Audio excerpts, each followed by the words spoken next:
I was the first person to talk about Russia having spy balloons. When did I tell you this? At that time, no one in the world knew about it. Then, I said that balloons would come to Ukraine. They went to Ukraine and Kiev, right? Today, I will reveal something even bigger. If you can understand the two pieces of information today, you will definitely shock the Japanese by telling them. One is that the Iranian president's visit to China is to deal with the death of Khamenei for the theocratic exchange deal in Iran and to make detailed arrangements for major events during Xi Jinping's visit to Iran. Iran will then launch a full-scale attack on all targets, destinations, and properties throughout Israel and outside of Israel, including using Xi's balance. Second, as I said for the first time, soon balloons will be floating in groups over Japan. And this will pose a huge threat to all Japanese military facilities. Third, the first balloon shot down by the United States is not the first one and will not be the last one.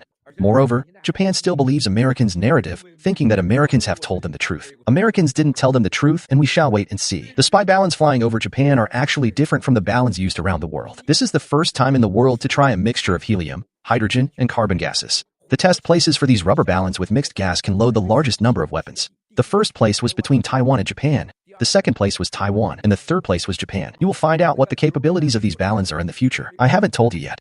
In addition to spying and taking photos and videos, they will also throw things down, like attacking weapons.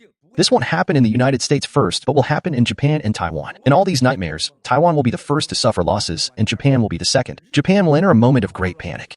In the case of war across the Taiwan Strait, the biggest victim is not Taiwan but Japan. Of course, the people who are hurt the most are Chinese people who contribute their money and lives. The economy will suffer the greatest loss. Once Japan entered the war, it would definitely suffer a nuclear-like attack, a devastating blow. Moreover, the CCP may still hesitate for a second about attacking Taiwan. They won't hesitate for a split second against Japan. They will launch nuclear weapons from North and South China and allow no room to refute. There is no space between Taiwan, Japan, and China to rebound. Let me tell you that the Japanese government is the ultimate bastard. It never tells the truth to its people. The Japanese government hopes that Japan's elderly people will die sooner. After the elders all die, all their money will be turned into state inheritance taxes. This is what the Japanese government really cares about. One of my fellow fighters said, "Miles, didn't you say that you had the ability to destroy Chinese military bases in 5 minutes?" Yes, but that depends on who makes the first move. You have to stay alive to have 3 or 5 minutes. When you are dead, well, you have 3 or 5 minutes to fight back. The first group in the world to sell out its own country and its own people, Taiwan's traitors, is the Kuomintang. Do you think the CCP can still sell its drones to Taiwan at this time?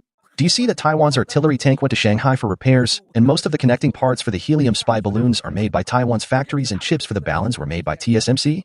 The second group is American traitors, and the third one is Japanese traitors.